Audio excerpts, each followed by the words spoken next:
Di hari-hari terakhir pemimpin Rusia akan berperang melawan bangsa Israel dalam pertempuran mengerikan yang terjadi di perbukitan utara Israel. Iran, Turki, Libya, dan Sudan akan bergabung dengan Rusia dalam upaya menghancurkan bangsa Israel untuk selamanya. Eropa dan Arab Saudi akan mempertanyakan Rusia dan sekutunya. Namun protes mereka tidak akan didengarkan. Koalisi Rusia ini akan menyerang Israel dengan tentara dalam jumlah besar dan menyerang bangsa Yahudi. Namun ketika Israel terlihat tidak berdaya melawan musuh-musuhnya, Tuhan akan turun tangan. Dia akan mengirimkan gempa bumi yang dahsyat di tanah Israel. Kemudian Allah akan mengirimkan kepada mereka penyakit yang mengerikan dan menyebabkan kebingungan di antara mereka, sehingga mereka mulai saling menghancurkan. Siapa yang tidak percaya akan Allah, yang Maha Tinggi akan mengetahui kuasanya yang membela dan menjaga bangsa pilihannya. Mendengar hal ini pasti membuat Anda bingung dari manakah semua hal ini berasal. Hal ini berasal dari nubuatan Nabi Yehezkiel sekitar 2500 tahun yang lalu. Ia dan juga bangsa Israel mengalami masa pembuangan di Babilonia.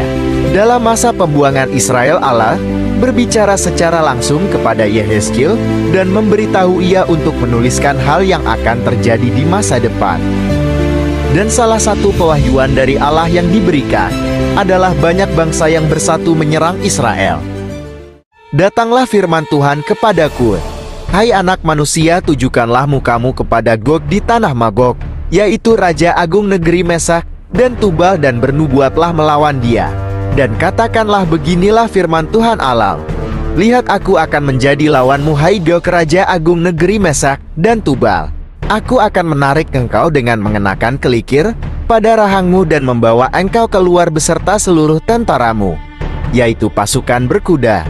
Semuanya berpakaian lengkap, suatu kumpulan orang banyak dengan perisai besar dan kecil, dan semuanya berpedang di tangannya. Orang Persia, Ethiopia, dan Put menyertai mereka, dan semuanya dengan perisai dan ketopong. Orang Gomer dengan seluruh bala tentaranya. Betogarma dari utara sekali dengan seluruh bala tentaranya. Banyak bangsa menyertai engkau. Namun siapakah bangsa-bangsa yang dituliskan Nabi Yehezkiel dalam nubuatannya ini? Yang pertama, Gog, pemimpin tanah Magog. Gog adalah seorang pemimpin politik dari tanah Magog. Di dalam nubuatan Nabi Yehezkiel dikatakan bahwa Gog melawan Allah dengan menargetkan bangsa Yahudi dalam rencana jahatnya, dan tanah yang dipimpinnya meliputi Rosmesab dan Tubal. Di dalam kitab Yehezkiel 39 ayat 2 dijelaskan bahwa mereka berasal dari utara sekali Israel, dan benar bahwa utara dari Israel adalah Rusia. Dari tafsiran berdasarkan Alkitab maka dapat dikatakan Magog adalah Rusia, Mesak adalah Moskow, dan Tubal adalah nama kota di Serbia. Jadi apakah Gog sang pemimpin Magog adalah pria di gambar ini? Biarlah Anda yang menentukan setelah penjelasan berikut ini. Persia yang ditulis dalam nubuatan Yehezkiel sekarang dikenal dengan nama Iran. Ethiopia, atau yang dulu dikenal sebagai Kue, sekarang adalah Libya. Gomer sekarang dikenal sebagai negara Turki. Terhubung dari nubuatan Nabi Yehezkiel 2500 tahun yang lalu, kemudian pada tahun 2022, Rusia, Iran, dan Turki menjalin hubungan politik dalam hal kesepakatan nuklir. Dan hal yang terjadi sekarang ini benar-benar mengarah kepada nubuatan Nabi Yehezkiel. Banyak berita telah menyampaikan memanasnya perang antara Iran dengan dukungan Rusia melawan Israel dan meningkatkan kesempatan terjadinya perang dunia ketiga.